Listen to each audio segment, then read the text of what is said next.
Boom! Yes? The go button's been hit. We're live here at Wednesday Words.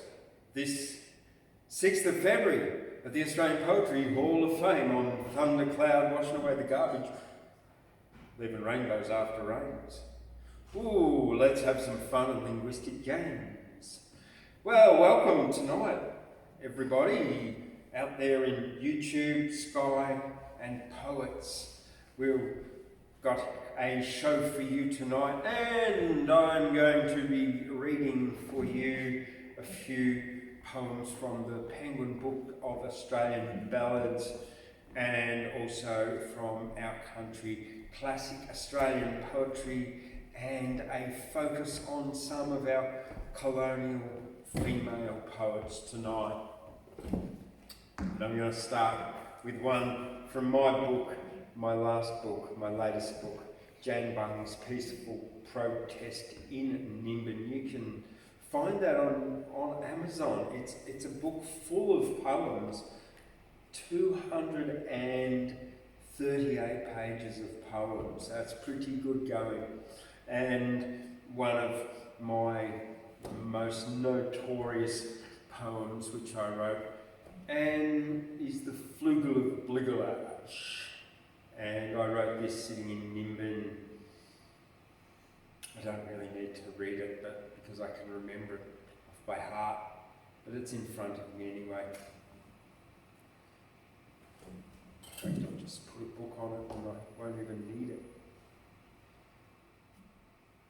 In the Floogal of Bligalash, the Grialotka crashed, walking sliffishly, the Kleben the Drush, gravely ended him, huffingly zog, Holek hast broidened, twad chickers pluck, twad chicker can sport, ze pluck avec Christus, ze brust und klebt whilst dras stopping flistes, but Grialotka noticed und kleben ze pluck, avec ze broidened, sniffishly broidened hawk. Christus bunk a cacophone of whiff, quack and quack whilst Grialotka doth niffed and shut the cacophone up. Sliffishly walked them, triffingly hustok, as the Floogal of Bligalash went reglif mock. Christus bunk back and twat chicker plocked Grialotka reclement the insta poet jocked, avec ze mugglehead bugrat to slap, the factory and your lad, placketies up. Fristus has cop the klepting and hushting, summon sid hollack and Grialotka sliffishly hushting, tall-ended sliffishly, triffingly hustock, doc niffed nemronively nag far till fock, pluck 'twas ended from gravely, strongly through, days dark overgone, or brishly through. In the Floogal of Bligalash, the Grialotka crashed, walking sliffishly, the Klebens a drush, grabbly ended him, huffingly sock, Olak asked broidened, twad chickers pluck. Yeah, so that got me second in the Lismore Poetry Cup in, I think, around about 2018 or something like that. 2019? 18, yeah. All right, now, so that's available in Djanbung's Peaceful Protest in Nimbin, available online on Amazon. I'll put the link in the description below. But not only that, you can buy it directly from me here at the Australian Poetry Hall of Fame. Now, next what I've got for you. This is the Penguin Book of Australian Ballads. And I've got a couple out of here to read to you tonight. It looks like I've lost the page mark of one of them. Well, not really, but because it's just after the page mark of the other one that I'm going to read first. Anyway, this one's called, I've had a swim today and I've had a bit of I'm probably about to sneeze somewhere during the night because I've got chlorine up my nose. This is Mad Jack's Cockatoo. It's Saul. Hey, Saul! There's a man that went out in the flood time and drought by the banks of the outer Barcoo, and they called him Mad Jack, 'cause the swag on his back was the perch for an old cockatoo. By the towns near and far, in sheds, shanty and bar, came the yarns of Mad Jack and his bird. And this tale I relate, it was told by a mate, it's just one of the many I've heard. Now, Jack was a bloke who could drink holy smoke. He could swing 20 mugs to my 10. And that old cockatoo, it could sink quite a few, and it drank with the rest of the men. One day, when the heat was a hard thing to beat, Mad Jack and his old cockatoo came in from the west at the old swagman's rest. Jack ordered the schooners for 2. And when these had gone down, he forked out half a crown, and they drank till the money was spent. Then Jack pulled out a note from his tattered old coat, and between them they drank every cent. Then the old cockatoo, it swore black and blue, and it knocked all the mugs off the bar. Then it flew through the air, and it pulled at the hair of a bloke who was drinking 3-star. And it jerked out the pegs from the barrels and kegs, knocked the bottles all down from the shelf. With a sound like a cheer, it dived into a beer, and it finished up drowning itself. When at last Mad Jack woke from his sleep, he never spoke, but he cried like a lost husband's wife. And each quick falling tear made a flood with the beer, and the men had to swim for their life. Then Mad Jack, he did drown when the waters went down. He was lying there, stiffened and blue. And it's told far and wide that stretched out by his side was his trackmate, the old cockatoo. Old Mad Jack, eh? How are you tonight, Saul? Welcome. Oh, well, thank you. Excellent, excellent. It's good to hear. Well, the next one's another tall story, and it's also by Anonymous, because the other one was by Anon. How the Sailor Rode the Brumby.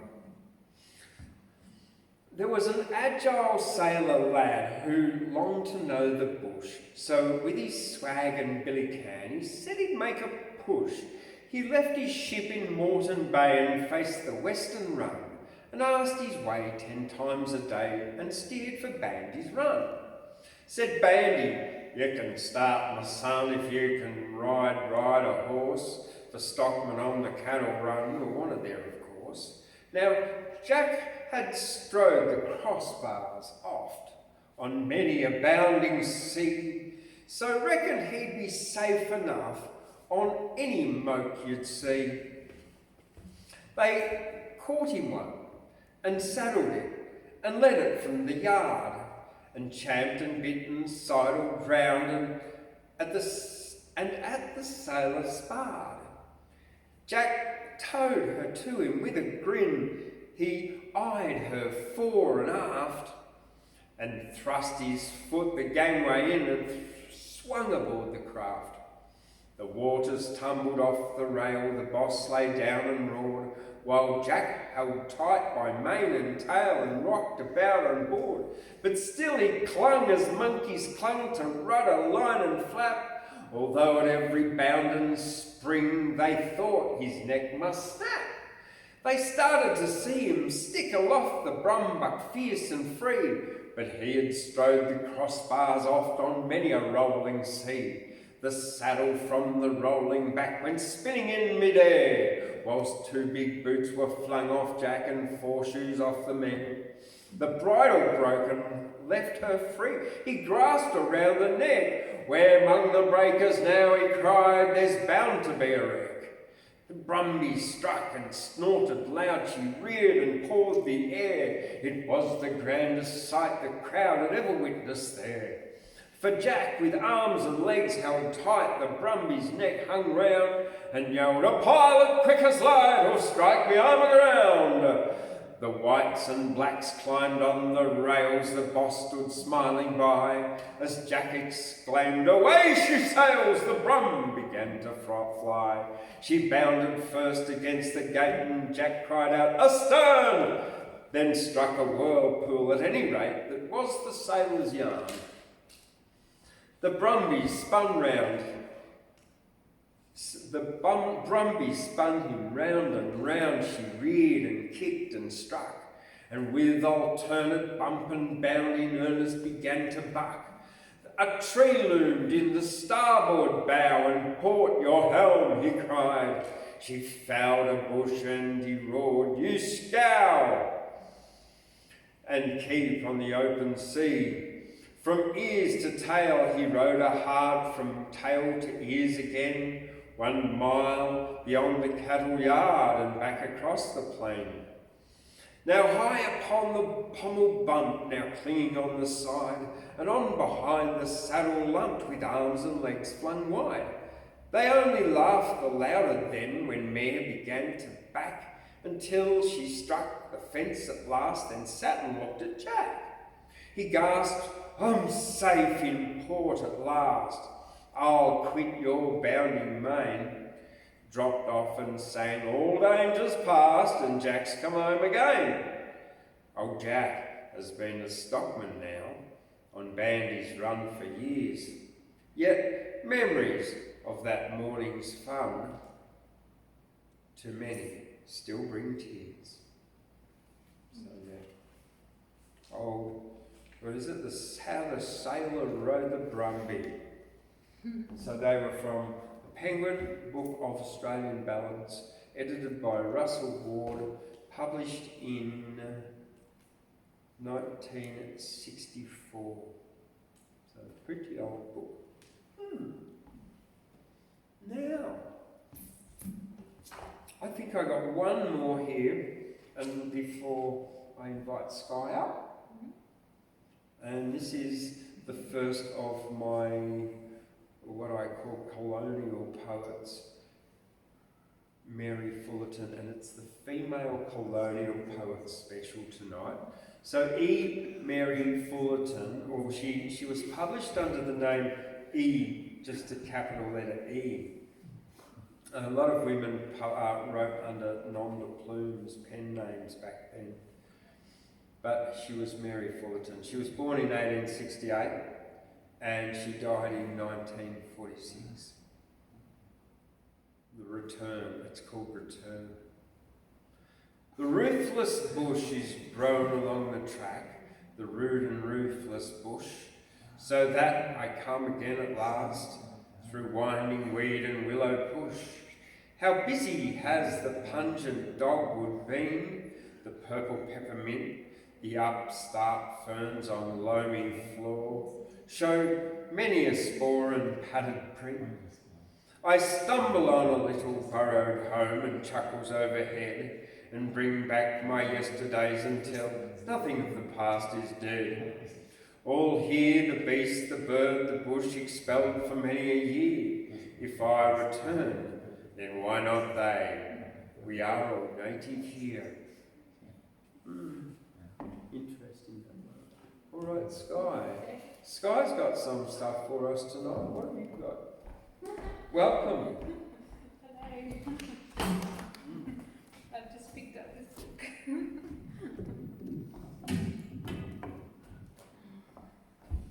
Just like 5 seconds ago.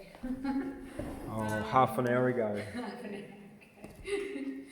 And it doesn't have much to know what it's all about, but it's collected poems put together by Sri Aurobindo.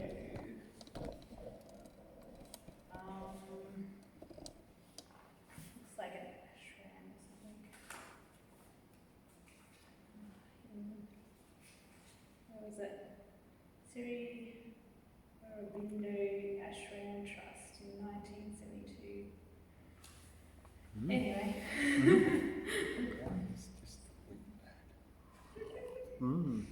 So just whole I was too.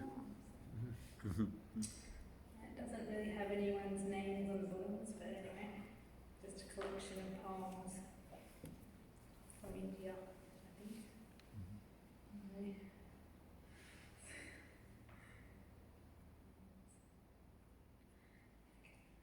This one's just called Song. O Lady Venus, shine on me, O rose-crowned goddess from thy sea, radiant among the Cyclades, O rose-crowned, poisoned like the sea, and bring thy graces three, the swift companies of thy mirthful mind. Bring thy sweet rose with thee, thy caresses, thy careless archer, beautiful and blind. A woman's royal heart, bid him to wound and bind her who is free, bind her for me. Nor for the sweet bright crimson blood may start in little rillets from the little heart. Spare her thy sport to be. Goddess, she spared not me.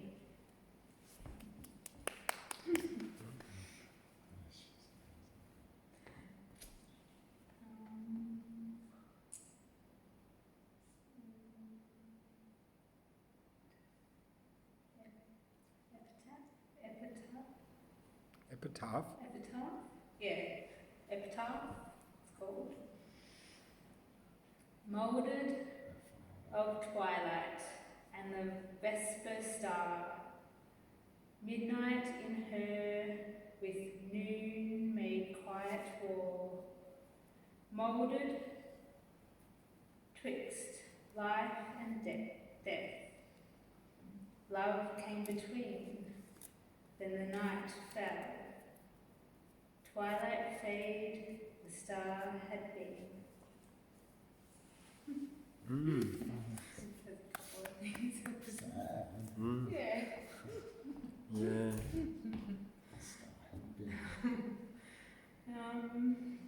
Okay, and now I'll just do one line. Whatever you like, whatever you lick, a sock, a wick, a stick. Ooh, you're sick. Pick, pick, pick. Pick a little pocket, out comes fluffy bits. Confusion of solution, where fluffy bits do sit. Sitting on a step, baking in the sun, playing with the shadows, oh it's so much fun. Funny little bunny, bouncing around the yard. I think I might just join him, I don't think it's really that hard. Harder than I thought. Bouncing round on bindies, oh my sore red knees, underneath the trees. Trees of autumn leaves, reds, orange and yellow. Underneath the eaves, I'm feeling just mellow. Oh, hello.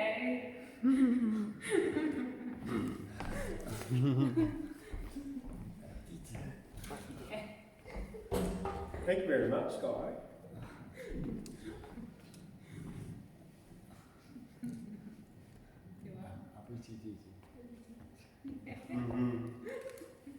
It was a witty ditty. Yes, definitely witty. Yes. All right, more colonial poets. This is Mary Hannay Foote. She was born in 1846, and so she was a fair bit older than Banjo, Patterson and Henry Lawson by about 20 years. Where the Pelican builds. The horses were ready, the rails were down, but the riders lingered still. One had a parting word to say, and one had his pipe to fill. They mounted, one with a granted prayer and one with a great grief unguessed. "We're going," they said as they rode away, where the pelican built her nest. They had told us of pastures wide and green to be sought past the sunset's glow, of rifts in the ranges by opal lit and gold neath the river's flow.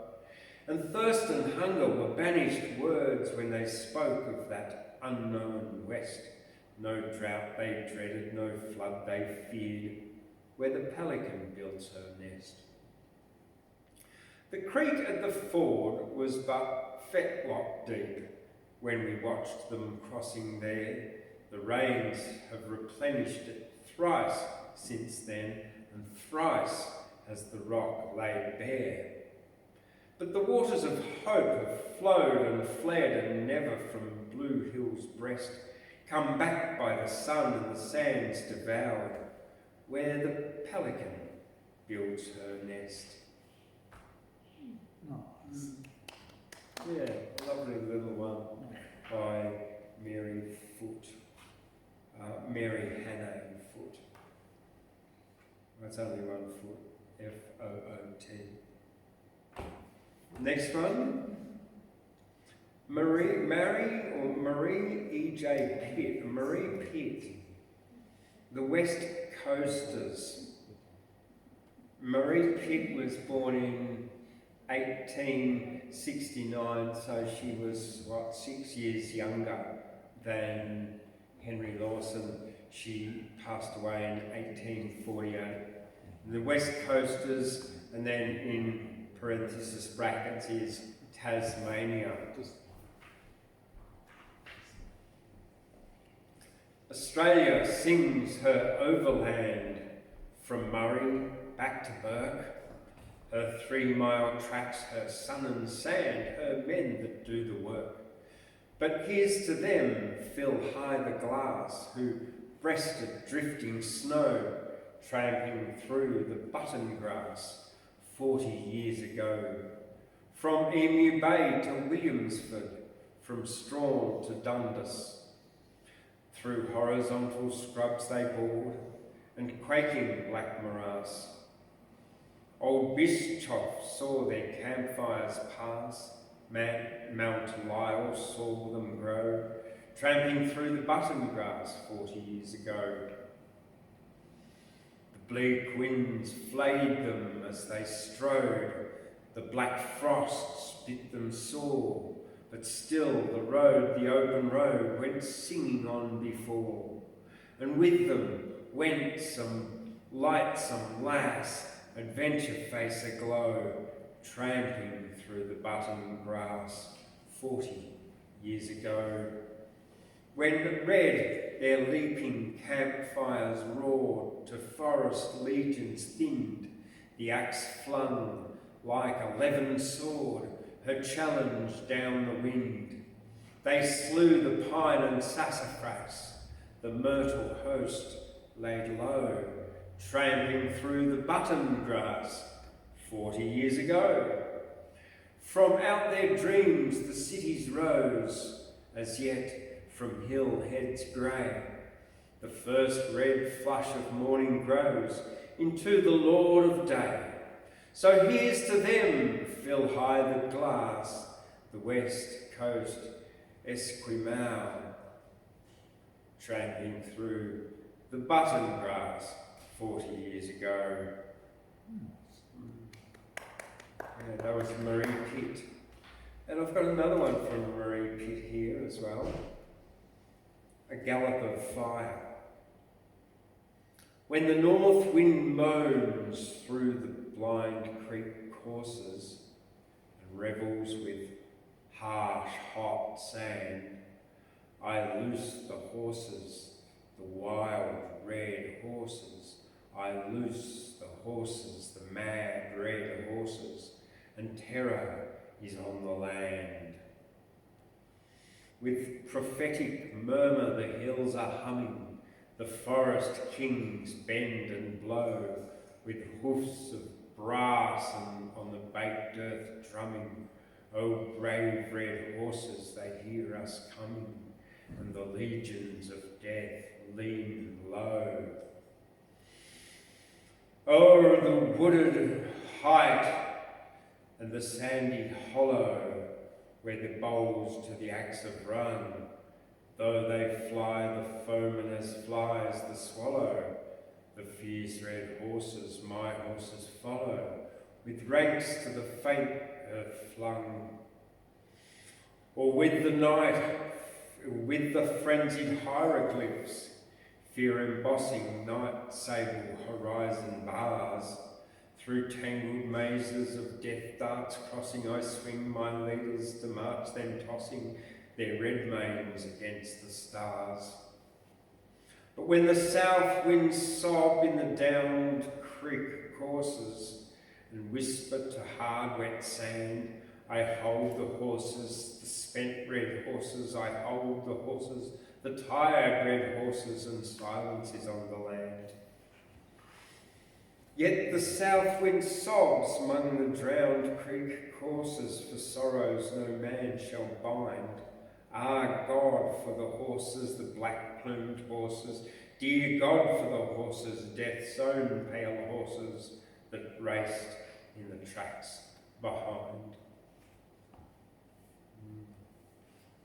And I've got one more here from the female poets, and then I'm going to invite Skye up, I'm pretty sure. Oh no, Skye's been up. It's Saul. Yeah, hey Saul. Yeah. Skye. I don't know why. You guys have been just taking turns at it for the last Oh, look, I know. It's been a bit lonely. Emus by E. Mary Fullerton. Oh gosh. I'm going to just about like, the first word is, how do you say this? Annals? My annals? The annals of time. My annals have it so. A-N-N-A-L-S. It's not annals. Yeah, no, it's annals. Annals, it is, okay, cool. The annals of time. Okay. History books. Because I'd hate to begin by mispronouncing the very second word. Yeah, my annals have it so. Let's begin. It's not annals, but it's annals. Annals. Okay. E-News by E. Mary Fullerton. My annals have it so, a thing my mother saw nigh 80 years ago, with happiness and all, along a level hill, a clearing in wild space, a night's last tardy chill, yet damp on morning's face, sight never to forget, solemn against the sky, in stately silhouette, 10 emus walking by, one after one they went, in line and without haste, their unknown intent, 10 emus grandly paced. She used to, hedged in fields, watch them go filing past, into the great bush wilds, silent and vast. Sudden that hour she knew that this far place was good, this mighty land and new for the soul's hardihood. For hearts that love the strange, that carry wonder, the bush, the hills, the range, and the dark flats under. Beautiful. Emus. Yeah. I had an experience once with an emu. We were on a collision course. We were I was driving at about 110 in western New South Wales between, no, it was the other side of Broken Hill, and I was heading towards South Australia.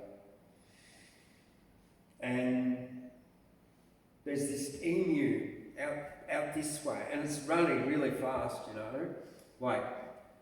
they don't like actually swing their wings when they run, they actually hold them there like that. So I might have to do that a bit different. So I'm running really fast. Like that. Like super duper fast. And it's coming on this like beeline with me. It's like it's triangulating with this point that I'm up ahead, right? And we are going to crash if I do not stop and slow down, right? So I take my foot off the accelerator and I just sort of let it roll and oh no, it's still coming, it's still running, right? At me, to meet me, right? And I just put my foot on the brake and I just slowly come to a stop and I just come to a dead stop in the middle of this like long straight stretch of highway, and this thing just freaking walks like this past me and off it goes. It just slowed down and just walked past me and like looked at me like seriously, and I'm going 110 and I don't know, maybe I should have just kept going 110 and it might not have met, but I don't know. It seemed like we were going to meet and crash, and I slowed down and it slowed down and I stopped and it just walked past. Hey, what? The indomitable emu. Totally, mate. Totally. Like, it played chicken with me and won. Yeah, that's what you would call it, wouldn't it? Chicken. It was a game of chicken with an emu, yeah. Or a game of emu. All right, Saul, are you ready to come on up? I'll come up. Great to see you. All right, let's go. Saul Cafarella, everyone. Everyone. Hi, Skye and James, and everyone. Outside world out there, a little blue box sitting over there. Microphone. Talky bits. Yeah. I have no idea with today. I'm sort of I've got all my sort of, I suppose, some of my favourite ones all pinned in the front. Good. And so I figure I'll and it seems like there's probably a little bit of time, so I might waffle on a little bit. Yeah. I've been having a bit of a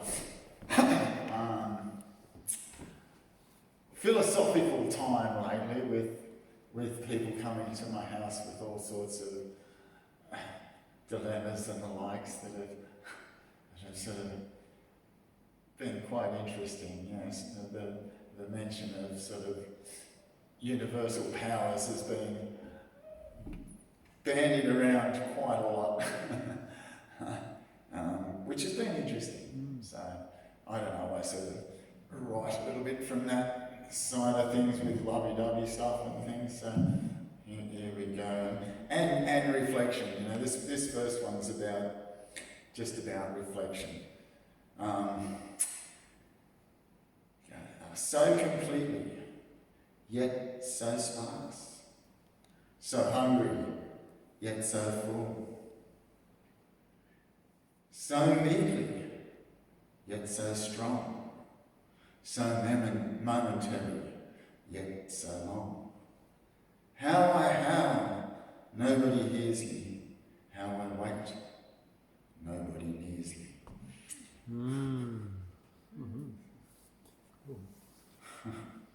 That's just a little ditty sort of a thing. Okay, now I'll do.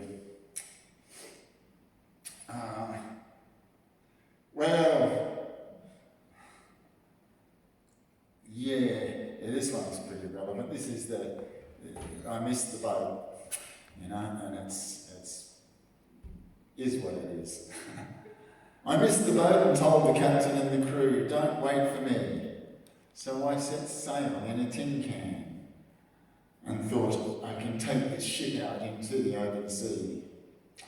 But the current and the wind and tides and the pirates came with their broadsides, all held me back from what I thought was my destiny. I rode against the wind and tide and stayed afloat against those broadsides, all the while that I fought for life. My life was laid out before my eyes, and as I survived, I grew wise, and then I realised to my surprise that I had become the captain on the good ship, of my good ship on the sea of destiny. I did bring my glasses. Just get out there some moments. Ooh, is that what it says? Can I wear it? Hang on. Might make life a bit easy for me. Oh, that's a bit better. Yeah, fantastic. I can't walk, but I can see that. See the thing.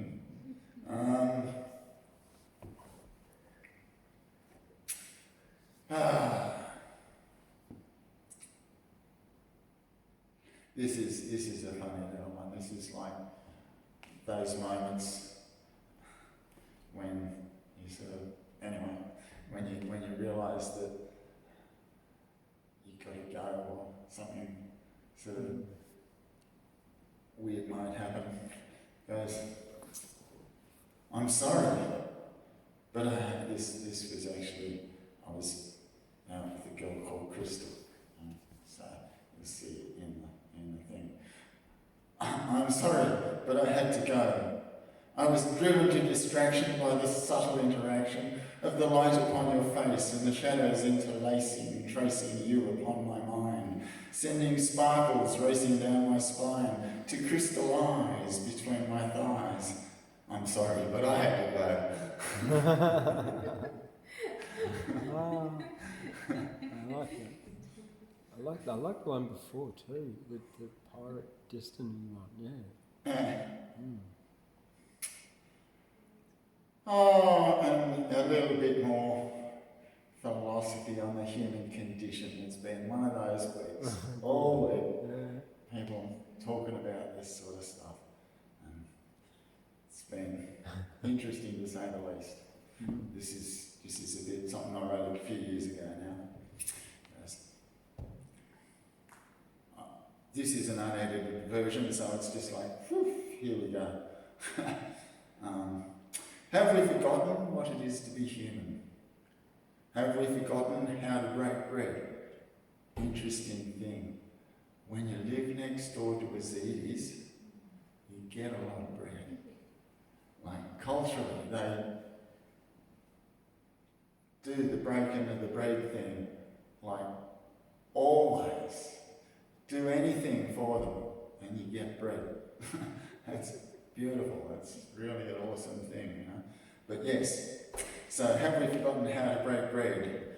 It's more than just being right and knowing. It's more than just keeping the children fed. How do we tell the poor there's no money? Why do we stand for the wealth of so few? No change in our hearts leaves no change in the dollar. For the penniless, the homeless, and the starving Maloo. When will we see that life is for sharing? We have only one planet, only one place that we can call home. When will we see that we'll kill it not caring? Why do we cut off the nose on our faces and turn a blind eye for a trinket of gold? Have we forgotten that light is a rainbow? Have we forgotten what Bob Dylan said? It's the colourful shades of the human condition that the masters of war want to turn all blood red. How do we fight for the gods of our choosing? How can so many others be wrong? We are not born with a God assignation. Everyone just wants to belong. I think that'll do for that one. Yeah, I was actually watching telly a week or so ago, and it's a really interesting thing on Genghis Khan. And he had a philosophy about that, because he conquered so much of Asia, it ended up being that, like, rather than conquer and convert, he had to conquer and build the church of the people you conquer in your capital. And the capital had denominations of all sorts, and they were all respected fully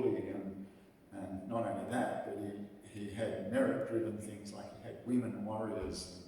Women were really, he was one of the first world leaders to give women in the modern world, women power and rights. He was a very interesting man. He wasn't just a warmonger. So that's the thing, like the whole God question comes down to how you see it. Yet it's all it seems to be. They're pretty much the same God to me. So it's an interesting dilemma, I think, that we face, whether to convert people to our way of thinking, or we let people think the way they like to think. Been doing these Enneagram things, and that's very much like that, personality-wise. Someone's got a different personality.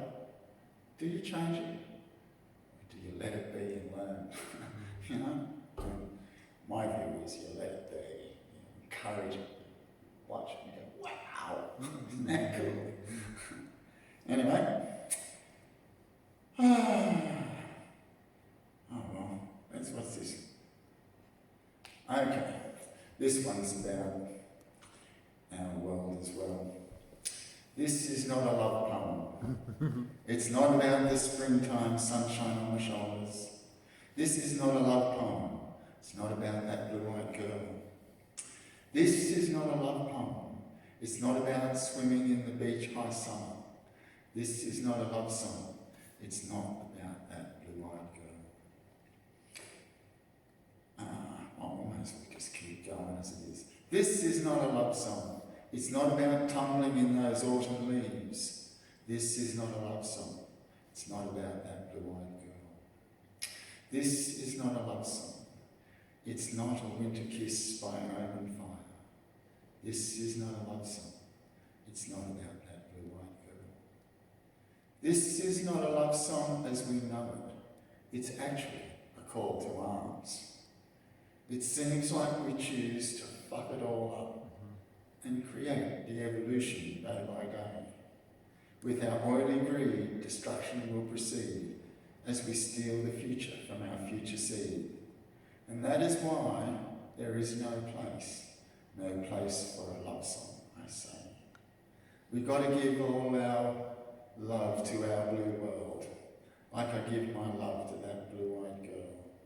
We've got to give all our love to our blue world, so I can love that blue-eyed girl. Yeah. That reminds me of a Harry Hooton poem that I read the other week. It's about loving things to death. Yeah. It's a bit like that, isn't it? Yeah.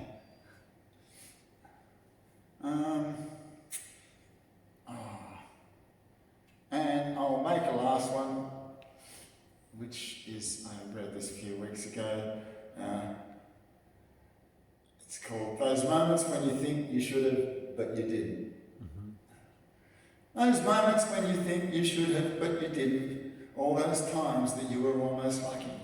Such faces, times and places when you should have stepped out but stayed hidden.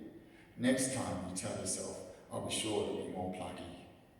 She's there sitting at the station, you both get on the train. From each end of the carriage you approach, in your throat there is a very lumpy lump.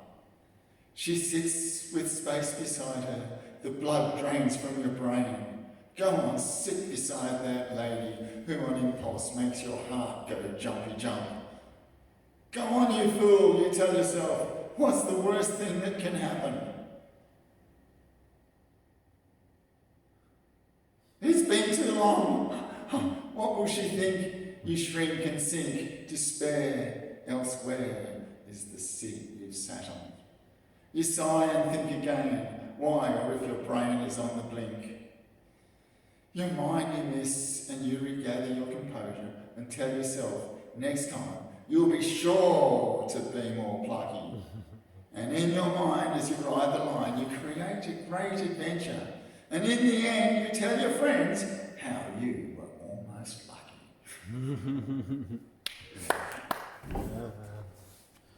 Thank you, everyone. James. Thanks, Saul. That's great. Yes, you were almost lucky.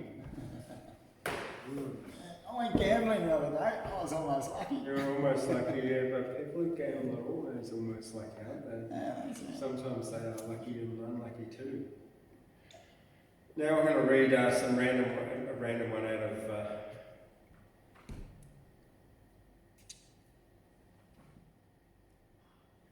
my book, Djanbung's Peaceful Protest in Nimbin. Nice. Random ones.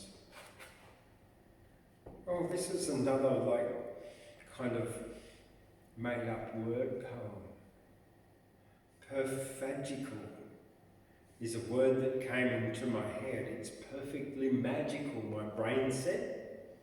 Magnificum is another one. It's a cross between magnificent and awesome. Now, amaze-tastic has just come out. My crazy brain gives a brain fart shout. Ginormous is so very biggish. Big, wet, messy is an Ellie pigfish. Giantzilla is humongous, monster, huge, while misinform educate is fake news. Misinform educate. Misinform educate. Yeah, it's fake news. And that was written in 2018. So they were talking about fake news back then. Yeah. Yeah.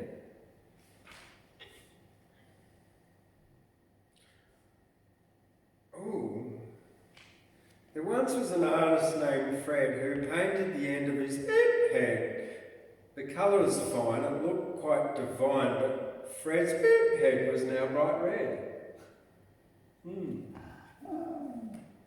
Rudolph. Rudolph, yes, okay. Rudolph. Here's another one. Repeat day. On repeat day, you can do the things you love again. Repeat day. On repeat day, you can do the things you love again. It's a quick one, that one, yeah. And I laughed again too. Yeah, you did like twice. All right, well, I've got, I think, only 3 little ones that I've written this week. So I'm going to pull them up here. And they're really quite little, to tell you the truth. In fact, one of them might only even be like a Thundercloud quote.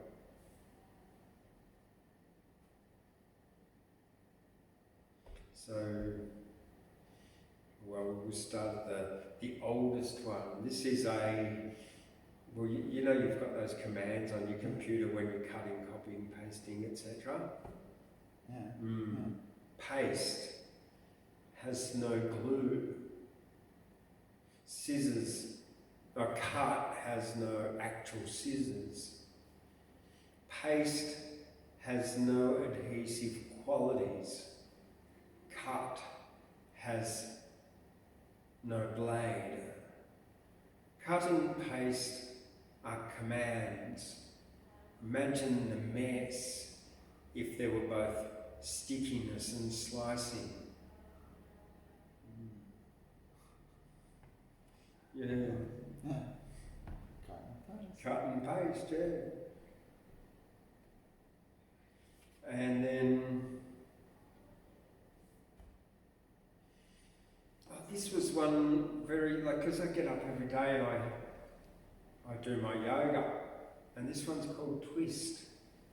And apparently, if you don't twist, your fascia stiffens up. And if you don't stretch, so people stretch this way and they'll stretch that way, but twisting, and they say a lot of people, once they get over 50, lose the ability to twist. Yeah. So It's that beautiful Tai Chi one where you let your arms go and you spin it till you slap yourself. You know? this one, yeah. Yeah, you know. That's great. It is, yeah, I like that one. I often do that before I go, Simple, before I swim. comfortable. This is twist. I insist that I twist, or what would be missed is that I become stiff and unable to twist. That's that. It's a short one. That's a quote, really, if anything. We'll take two, we'll do it twice, because it is repeat day after all. You could be twisticated. Yeah, and if I didn't do this, then I wouldn't be a twisty, would I? Yeah, life would be very straight. I insist that I twist, or what would be missed is that I become stiff and unable to twist. Boom. Okay, that's that. The next one was written about an hour before that, 12 hours ago, maybe 13 now.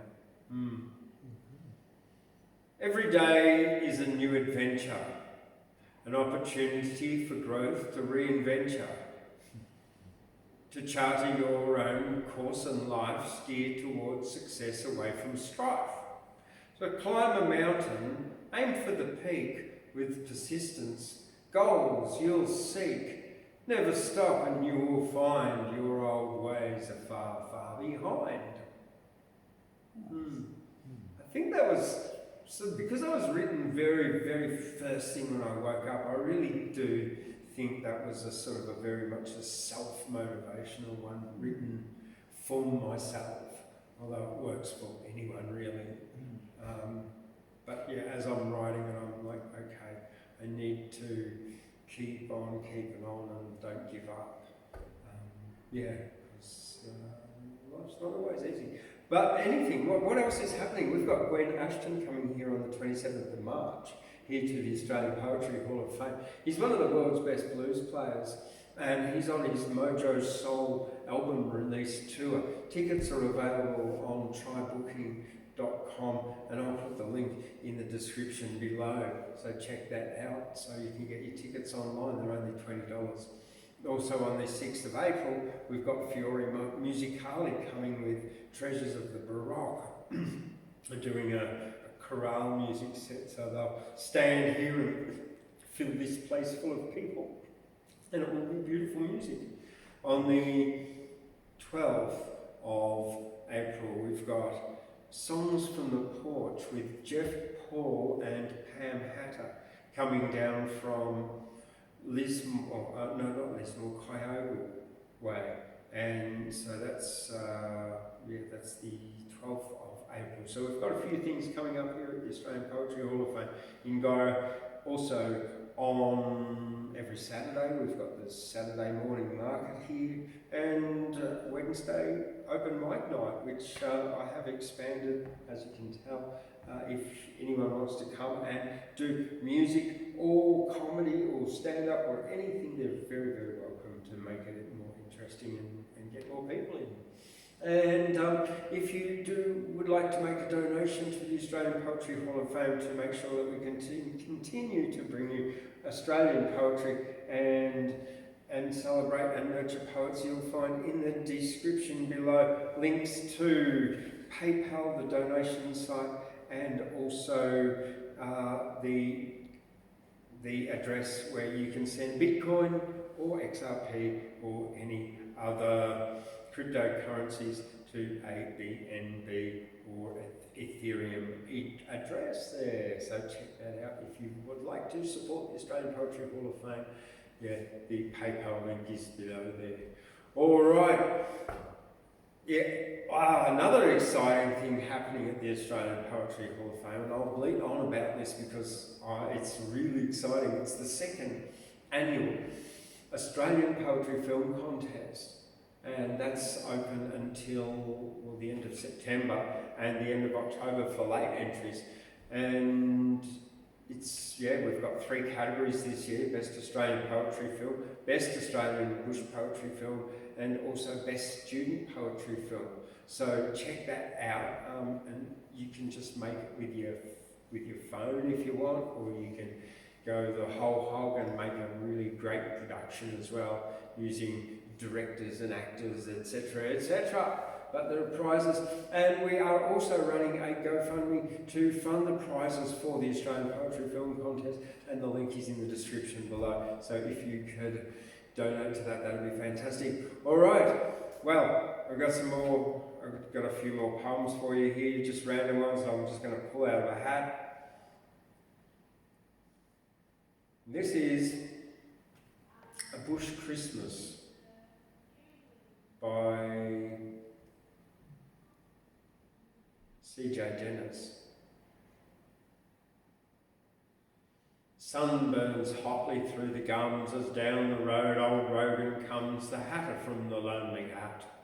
Beside the tractor woolly butt, he likes to spend his Christmas with his here. He says a man gets sort of strange, living alone without a change, gets sort of settled in his way, and so he comes each Christmas day to share a bite of tucker and a beer. Dad and the boys have naught to do except a stray job or two, along the fence or in the yard, a day to day for working hard, says Dad. One day a year don't matter much, and then dishevelled, hot and red, Mum through the doorway puts her head and says, "This Christmas cooking, my, the sun's near fit for cooking by." Upon her word she never did see such.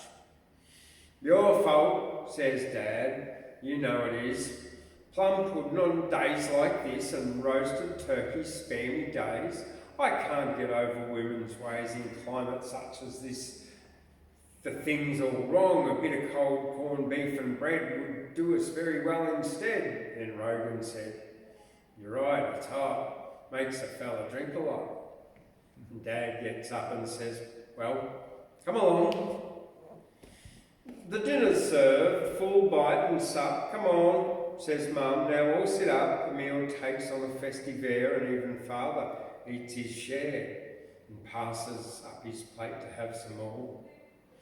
He laughs and says, 'It's Christmas time, that's cooking, Mum, the stuffing's prime,' but Rogan pauses once to praise, then eats as though he'd starve for days and pitches turkey bones outside the door.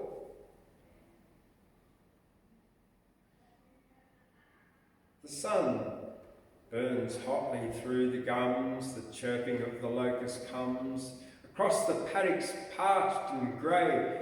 "Phew," wheezes Father, "what a day," and sheds his vest. For coats no man has need. Then Rogan shoves his plate aside and sighs, as sated men have sighed. Many boards on Christmas climbs and many other Christmas times. "By gum," he says, "that was a slap-up feed." Then, with his black pipe well alight, old Rogan brings the kids to life by telling o'er again his yarns of Christmas-tide mid-English barns, when he was, long ago, a farmer's boy.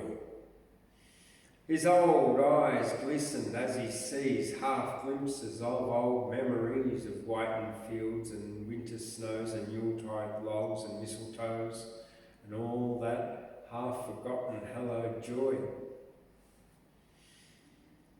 The children listen, mouths agape, and see a land with no escape for biting cold and snow and frost, a land to all earth's brightness lost, a strange and freakish Christmas land to them. But Rogan, with his dim old eyes grown far away and strangely wise, talks on and pauses but to ask, "Ain't there a drop more in that cask?" And Father nods, but Mother says, "Ahem." The sun slants redly through the gums as quietly the evening comes, and Rogan gets his old grey mare and matches well his old own grey hair and rides away into the setting sun. "Ah, well," says Dad, "I've got to say, I've never spent a lazier day. We ought to get that top fence wired." "My," sighs poor Mum, "but I am tired. And all that washing up still to be done." Yeah. C.J. Dennis. Oh. Yeah. All that washing up still to be done. That's when the boys call up, don't worry lass, we'll get it done for you. Yeah, that's it. And you come up the fence with us. Yeah, everyone disappears, yeah. Well, here we go. What have I got for you?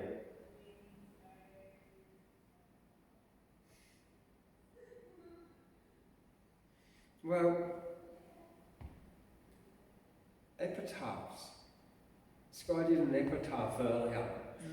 And our good friend Gladys has lost her brother this year. And she's also lost another member of her family, a few members of her family this year. So it's been pretty tough on her. And this is an epitaph that I wrote for Gladys's brother Cecil Wilson.